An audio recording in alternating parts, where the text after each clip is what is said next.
নমস্কার প্রিয় ভাই বন্ধুরা, আমার কৃষি বাড়িতে আপনাদের স্বাগতম। আমার বাড়ির সামনে একটি ছোট্ট জায়গা ছিল, ওখানে কিছুদিন আগে ছোট্ট একটি বেগুনের চারা রোপণ করেছিলাম। সেই বেগুনের চারাটি দেখুন আজকে কত সুন্দর বড় হয়েছে, অনেকগুলো ফুল ধরছে, কিন্তু গাছটি বেশ বড় হওয়ার কারণে আমি গাছের একটু পরিচর্যা করছি এবং সুন্দর একটি মাচা দিয়েছি। এই বিষয়ে কিছু কথা বলি। যদি আপনি বা আপনারা যদি গাছে এই বেগুন গাছে ভালো ফলন পেতে চান, তাহলে গাছের গোড়াতে জৈব সার এবং মাটি সুন্দরভাবে গাছের গোড়াতে ঢেকে রাখতে হবে। পাশে এই গাছটি বড় হওয়ার কারণে আপনাকে মাচা দিতে হবে। মাচা দিলে ডালগুলো এই মাচার উপর থাকবে এবং গাছের বেগুনগুলো সুন্দর সুন্দর ঢলে পড়বে, কিন্তু ডাল ভাঙবে না।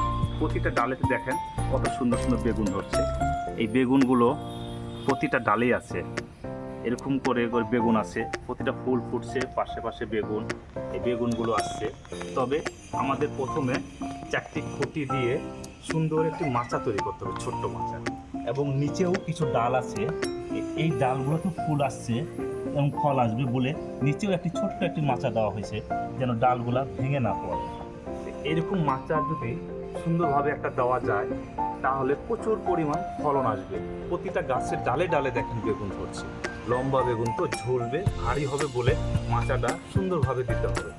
এরকমভাবে যদি আপনারা মাচা দেন, প্রচুর পরিমাণ ফলন পেতে পারবেন এবং সুন্দর সুন্দর বেগুনে কোনো পোকা লাগবে না, মাটি থাকবে না, নষ্ট হবে না।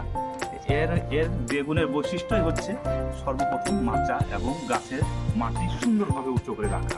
তো বন্ধুরা, আপনারা এরকম করে আশেপাশে ছোট ছোট জায়গাতে এরকম বেগুন চারা লাগান এবং ছোট্ট মাচা দেন, আর প্রচুর পরিমাণ বেগুন পান আর ভর্তা বানান। আর রোজা রমজান সামনে আপনাদের আরও বেশি প্রয়োজন হবে এই বেগুন। তো সবাইকে আমার নমস্কার। আমার ভিডিওটি যদি ভালো লেগে থাকে, লাইক ও একটি সাবস্ক্রাইব করবেন বন্ধুরা আমার।